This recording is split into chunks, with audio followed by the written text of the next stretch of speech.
Bom, na aula de hoje temos aqui um exercício que pretende mostrar-nos a resolução de problemas que envolvam o escoamento em espaços anulares. O enunciado diz-nos: através do espaço anular formado por dois tubos normalizados com 1% de carbono, 100 por 3,6 DIN 2448 e o 159 por 4,5 DIN 2448, escoa-se vapor de água sobreaquecido a uma pressão de 13,6 atmosferas, à temperatura de 205 graus e com uma velocidade de 1,5 metros por segundo. Portanto, isto é aquilo que nos diz relativamente ao vapor sobreaquecido. Pelo tubo interior circula a água que está a 55 graus e a uma velocidade de 0,6 metros por segundo. Pedem-nos para determinar qual a potência calorífica transmitida à água por unidade de comprimento de tubagem. Para tal, ainda nos referem que vamos considerar o ρ com aquele valor de 6,784 kg por metro cúbico, com viscosidade absoluta com 0,163 vezes 10 elevado a menos 4 kg por metro segundo e a condutibilidade térmica 3,047 vezes 10 elevado a menos 2 watt por metro grau Celsius. O número de Prandtl igual a 1,24. Então, antes de começarmos a resolver, eu gostaria de recapitular algo que vos mostrei na aula passada, que é a utilização de uma função que se chama concatenar para a agregação de texto. E, portanto, dessa forma podemos passar a ter, de uma forma simples, a resolução do exercício para diversos, vários enunciados que alterem apenas os dados do problema. Então, vocês reparem. A função concatenar eu vou escrever aqui embaixo. Ela diz-nos aqui que é a junção, então, de vários elementos de texto, separados pelo quê? Pelo ponto e vírgula, como vocês devem estar a conseguir ver aqui nesta parte, texto 1, ponto e vírgula, texto 2. Então é isso que nós temos que fazer. Vocês reparem que a primeira coisa que eu vou colocar, reparem, é só um exemplo, ok? Se eu fizer aqui isto e depois colocar aqui a célula, vamos ver o que é que daqui resulta. Vocês reparem, ele pegou no enunciado todo e agora foi... vou só aqui também moldar isto, esta parte do texto, não é? Porque senão estamos sempre aqui com um texto bastante comprido e é escusado. Então vocês reparem, aquilo que ele fez foi texto que estava na célula B3 e depois aquilo que eu fiz, depois do ponto e vírgula, é colocar o 96.4. Portanto, se nós fizermos isto, será sempre desta maneira que a função concatenar irá nos devolver a informação. Se nós queremos colocar espaços e por aí fora, temos de ter isto em atenção. Certo? Alguns dados intermédios. Então, a primeira coisa que vou retirar é realmente aqui o texto que me interessa. Né? Portanto, vou aqui pegar no texto e na célula do concatenar, na primeira, vou só escrever, então, o nosso texto. E reparem que a forma que nós temos de escrever o texto que pretendemos é colocá-lo entre aspas, como nós vemos aqui em cima. Está bem? Para que o texto não fique totalmente junto ao texto seguinte, nós devemos então colocar um espaço, como eu aqui coloquei, ou aqui ou depois. Como a seguir eu quero colocar um novo texto, ou quero colocar informação relativa ao tubo, ok? Então aquilo que eu devo aqui informar é onde é que entra esta informação. Então vocês vejam o seguinte. A primeira coisa que vamos aqui fazer é colocar o 100, não é? Portanto, eu quero que apareça aqui a vírgula, já está, e depois tem que vir a célula. Então é isso que nós vamos aqui colocar. Está certo? Estão a ver? Desta maneira, ele vai com certeza escrever aquela célula dos 100. Depois, o que é que pretendemos? Pretendemos que apareça vezes, e portanto é isso que nós devemos colocar. E agora queremos que a seguir venha a espessura, 3.6. Então o que é que eu devo colocar? Devo colocar aqui a conta, não é? Portanto, vou fazer aqui isto, menos os 96.4, porque já preparei aqui embaixo a informação das células de entrada. E, portanto, desta maneira já deveríamos ter o texto escrito até ao 3,6. Vamos só aqui ainda escrever bin 2448 e vamos continuar aqui, portanto, a pôr aqui as aspas e, portanto, vamos ver o que é que daqui resulta. Então, vocês vejam, através do espaço anular formado por dois tubos normalizados de 1% de carbono, e depois o que é que ele fez? 3, 5, 5, e pá, não é isto que nós pretendemos. Pretendemos, então, que nos apareça apenas o 3.6. Porquê que ele apareceu desta forma? Possivelmente a conta está a ser feita aqui com um arredondamento que nós podemos corrigir. Então é isso que vamos fazer. Vamos aqui colocar que seria arredondamento matemático por defeito, pode ser, e diríamos nós que colocamos aqui duas casas decimais. A ver se isto já aparece. E, portanto, ele arredondou para o valor abaixo. Pronto, é porque a função que aqui escolhi não é a mais indicada. Deveria só arredondar.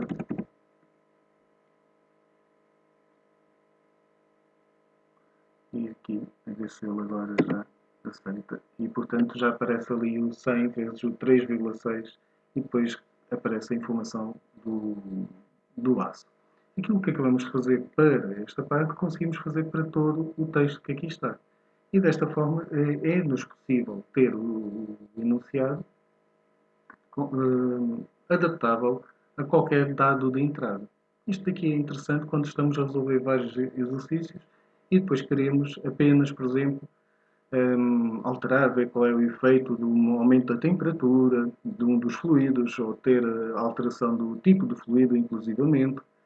E isto permite-nos, ou das dimensões da tubagem, isto permite-nos realmente fazer uma série de alterações ao nosso exercício, tendo em consideração esta informação do texto, não é? Portanto, dos dados de entrada. Eu vou passar esta parte à frente e então deixar-vos aqui na parte do exercício, claro que já falei qual é que é, e estamos a falar da convecção forçada em espaços anulares. Portanto, chamada de atenção que nós temos aqui, este é o tubo interior, que tem, no nosso caso, água no estado líquido, e depois aqui temos vapor sobreaquecido. O que é que a matéria nos diz?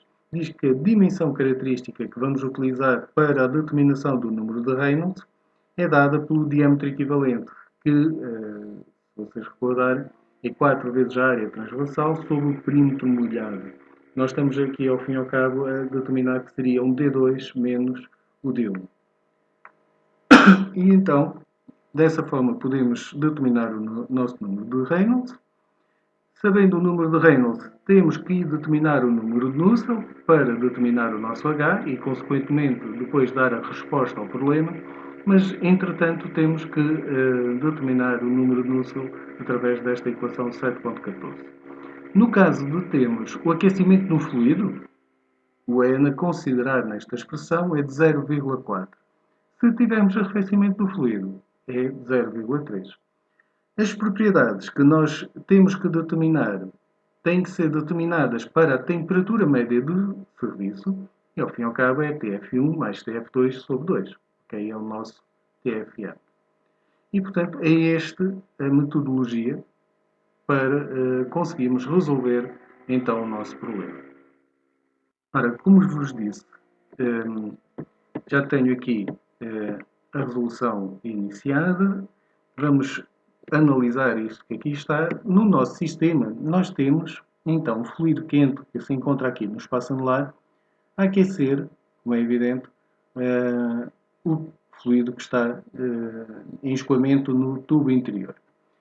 Por isso, coloquei aqui, então, de acordo com o enunciado, reparem, tenho aqui as dimensões, isto é a leitura da informação.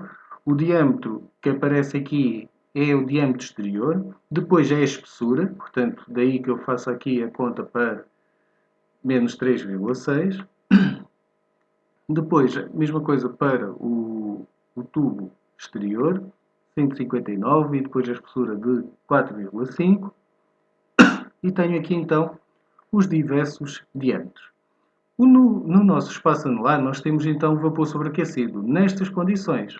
E, de acordo com o enunciado, as propriedades do vapor são estas. E estas propriedades, vocês podiam se questionar, oh, professor, então onde é que isto daqui foi retirado? Nós temos que fazer então a interdisciplinaridade. Nós estamos em transmissão de calor. Não é objeto de estudo a parte do vapor sobreaquecido, que já vemos em termodinâmica. E, portanto, as tabelas que nós utilizamos em termodinâmica para a consulta das propriedades, no caso das propriedades do vapor sobreaquecido, são aquelas que aqui nos estão a aparecer dadas. Imaginem que vocês estão então numa situação real. Numa situação real, num problema real, aquilo que devem fazer é realmente, ok, o que é que eu tenho? Tubo exterior. No espaço anular tenho vapor sobreaquecido. Ok, muito bem. Tenho aqui então que ir buscar essa informação a tabelas de vapor sobreaquecido. O que é que eu tenho então no tubo interior? Água no estado líquido. Ok, termodinâmica também me servia para ir buscar as propriedades, ou então aqui transmissão de calor, que também tem tabelas dessas propriedades e que podemos mostrar-vos aqui rapidamente. Reparem, temos aqui diversos materiais, mas como vocês já viram, temos a tabela depois também para a água, não é? E portanto aqui para outros materiais de construção.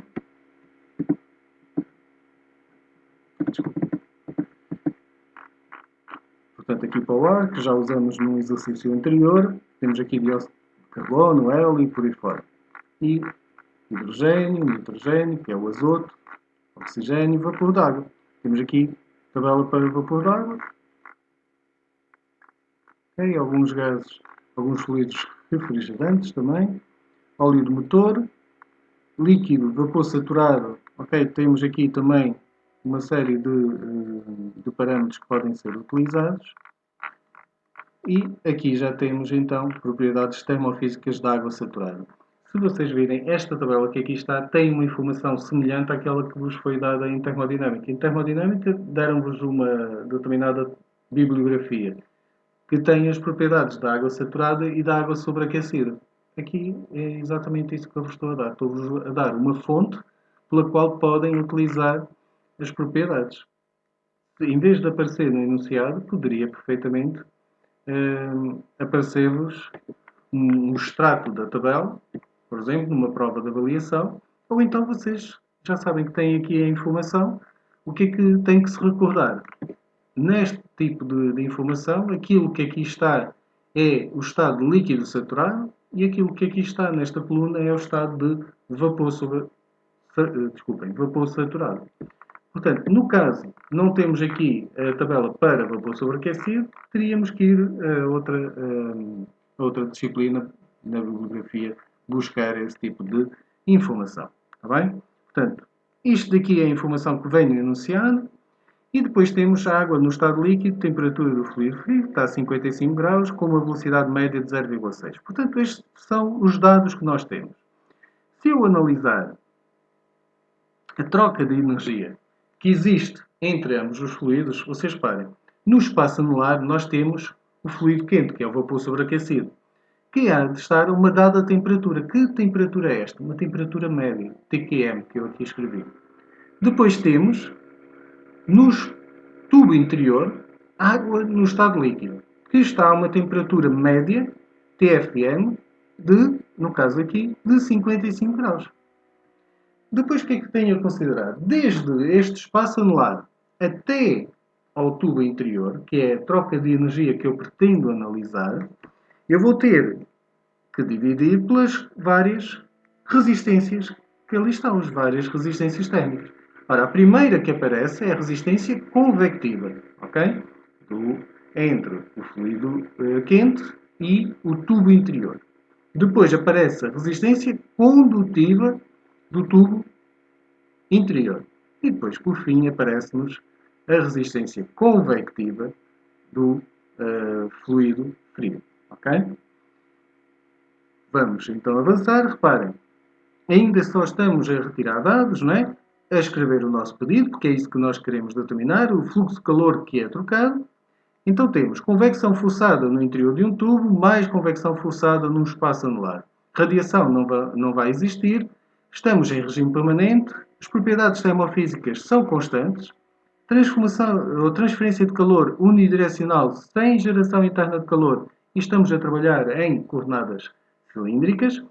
E esta informação somos nós que temos que ter a capacidade de analisar. Nada no enunciado nos refere o que é que se passa para fora, ok? Deste tubo dentro de um tubo, deste espaço anular.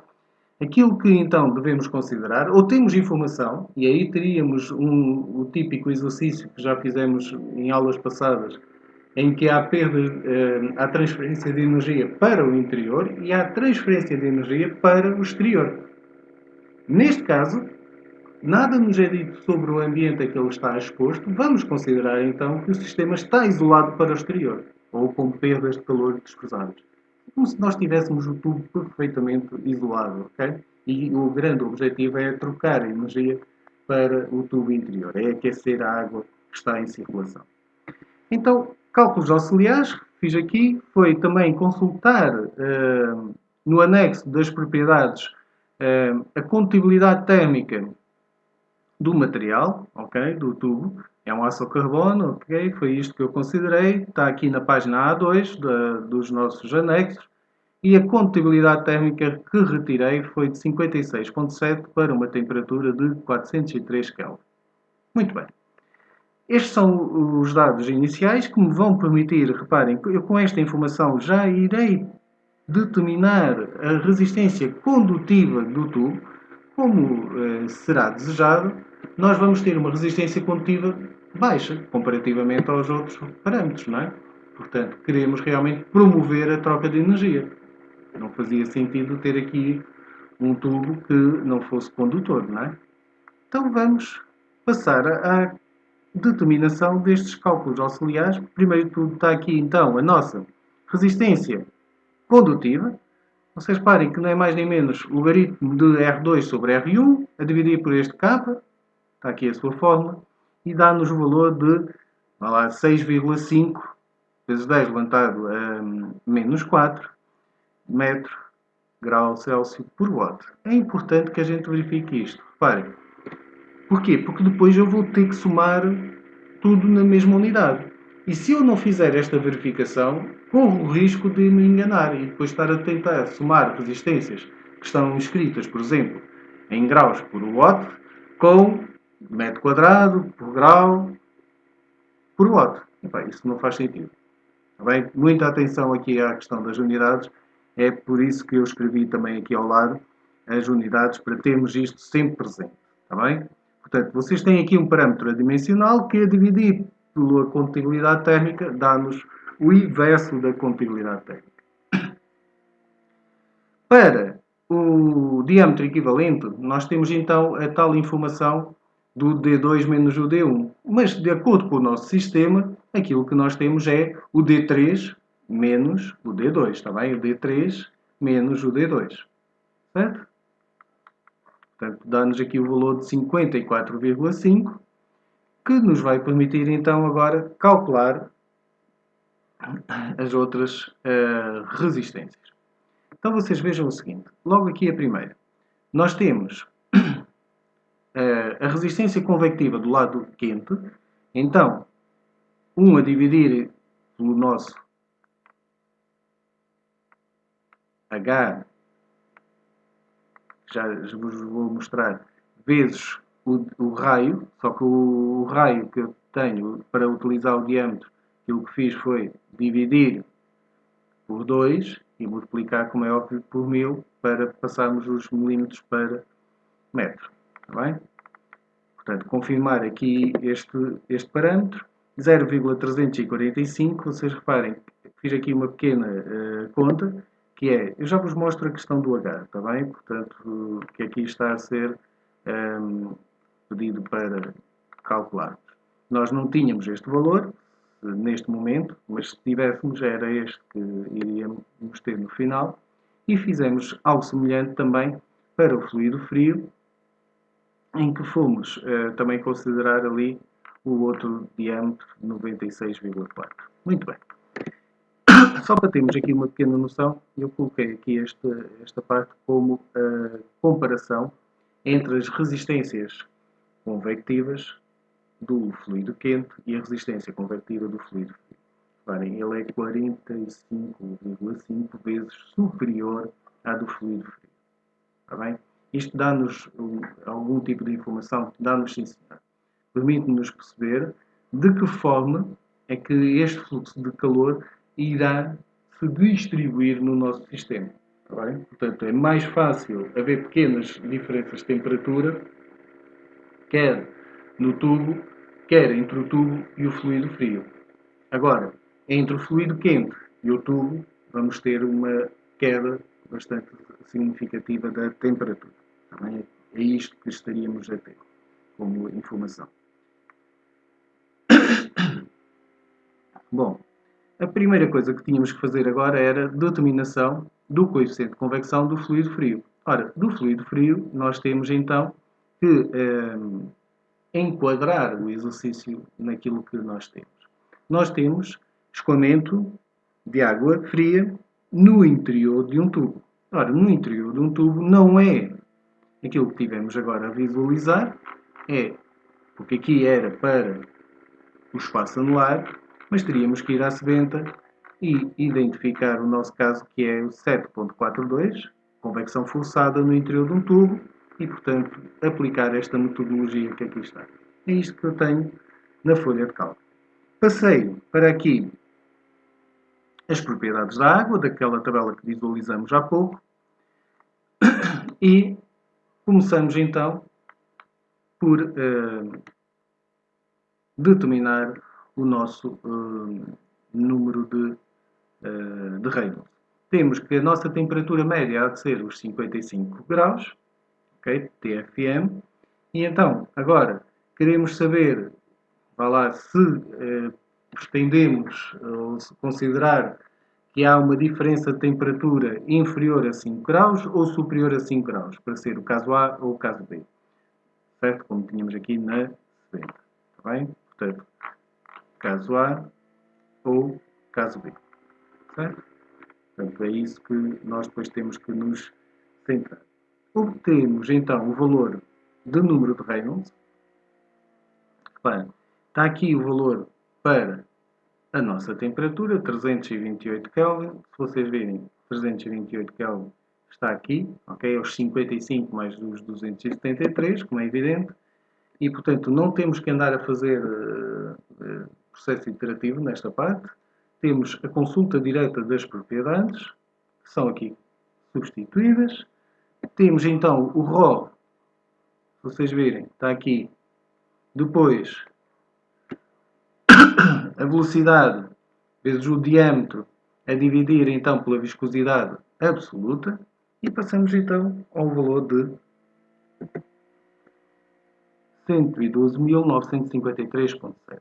Ora, com isto estamos em regime turbulento, vamos continuar e temos então que identificar se estamos no caso A ou no caso B. Ora, o caso A e o caso B diferem da situação de ser aquecimento fluido ou arrefecimento fluido. Como nós sabemos, estamos a aquecer o fluido, não é? Este fluido que está no interior do tubo está a ser aquecido. Portanto, o nosso N há de ser 0,4. Agora, estamos com líquidos, escoamento de líquidos, temos que definir se a temperatura da parede e a temperatura média de escoamento tem uma diferença inferior ou superior a 5 graus. Então vocês reparem, daqui resulta a tal importância desta análise que fizemos aqui atrás. Estão a ver? Aqui eu estou com a impressão que tenho uma resistência. Atenção que isto pode depois não se verificar. Mas nós devemos fazer este tipo de pré-análise e perceber os parâmetros que aqui estão. Valor de resistência muito baixo, comparativamente com este. Então isto quase certeza que nos vai dizer que a temperatura da parede do tubo interior praticamente não sofre alteração, assim como a diferença de temperatura também para o fluido que está no interior também praticamente não sofre alteração, ou será muito baixa. Então é provável que eu tenha realmente um ΔT inferior a 5 graus. E isto faz toda a diferença? Faz, sim, senhor. Porque se eu considerar aqui uma má escolha, é questão de chegar, fazer a conta e depois no final ter que retificar, voltar atrás. É só isso. Ok? Então, vamos continuar. Temos então aqui o nosso caso A identificado. Deu-nos o número de Nusselt de acordo com a equação 406.66. Valor do H 2733.55, fazendo a substituição. E verifica-se que o número de Prandtl está entre os 0,6 e os 16.700 e, portanto, podemos realmente determinar que o nosso fluxo de calor, repare, 2664,8. Okay? Eu neste momento já diria, ok, então já determinei o exercício, já fiz aqui as contas que tinha a fazer. As propriedades do vapor sobreaquecido. Tenho aqui propriedades. Tenho aqui a viscosidade, o ρ, viscosidade, capa do fluido e o número de Prandtl. Portanto, eu estou em condições mais do que suficientes para finalizar o nosso exercício. Então vocês vejam, como é óbvio. Por isso é que pus aqui um pequeno comentário, já vamos lá chegar. Nós com isto não chegamos a concluir o exercício. Porquê? Porque nos falta-nos determinar se a hipótese que nós colocamos do ΔT ser inferior a 5 graus é verdadeira ou não. Falta verificar esta hipótese. Então o que é que temos que fazer para determinar? É resolver a equação que podemos fazer entre o fluido, as temperaturas conhecidas, entre o fluido quente e a temperatura da parede, ou seja lá o que entendamos, não é? Ou entre o interior e a temperatura da parede, conseguimos determinar então o nosso valor de T2. Reparem, H18. H18 vamos aqui em cima e temos que é a nossa resistência convectiva do fluido quente. Menos, porquê? Eu agora vou retirar o fluxo de calor a dividir L43, desculpa, está aqui, resistência do nosso convectiva do nosso fluido quente. Depois temos aqui o 2π vezes 1, que é o comprimento por cada metro, e portanto podemos dessa forma determinar que a nossa temperatura T2 é de 58,5. Ora, 58,5 dá-nos, atenção que eu estou a falar de T2, ok? Desta temperatura aqui, certo?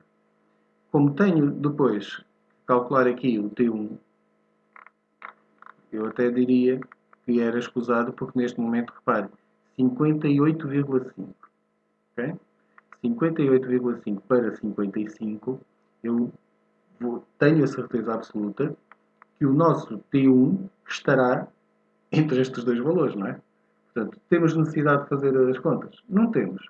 Neste momento podíamos logo concluir que o ΔT máximo que iríamos obter ali era de 3,5 graus. E nestas situações, joga-se no Euromilhões, não é? Porque realmente correu tudo muito bem, que às vezes não é bem assim, nós temos que fazer um processo iterativo e recalcular os valores, está bem? Portanto, neste caso, correu tudo muito bem e podemos então dar por finalizado o nosso cálculo.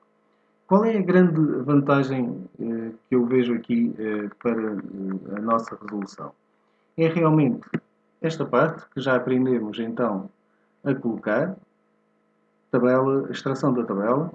Depois temos a possibilidade de colocar, de determinar através do processo iterativo as propriedades que nos interessam. Ao fazermos isto, estamos em condições normalmente de apenas fazer alterações de valores de iteração para iteração. E dessa forma, se fosse necessário, teríamos logo a conta a ser realizada. Passamos aqui, creio que passamos aqui despercebidos e não fizemos o cálculo do H, do coeficiente de convecção para o fluido quente. É apenas indicativo, realmente, vamos aqui ver, nós temos que determinar o nosso número de Reynolds com o diâmetro equivalente que temos aqui, determinamos esse valor, como é evidente, é só substituir. Este fluido quente vai ser arrefecido, portanto o N é 0,3, substitui-se na equação do número de Nusselt, deu-nos o valor de 103,56, relação de Nusselt com o H, tiramos o valor de 57,9 logo diretamente para o H do fluido quente. Está bem? Eu creio que saltei essa parte, não me apercebi. Realmente passei logo aqui para o fluido frio. Mas reparem, é apenas a substituição direta, não tivemos que fazer mais nenhuma verificação, é a substituição direta dos valores que já foram fornecidos, okay? Determinação do número de Reynolds e depois apenas aplicação de equações diretas, determinação do H, e aí já temos aqui, para a nossa expressão, a resistência convectiva determinada, está bem? Portanto, espero que tenham compreendido então o problema. Qualquer dúvida, já sabe, devem enviar por e-mail ou por WhatsApp. Obrigado.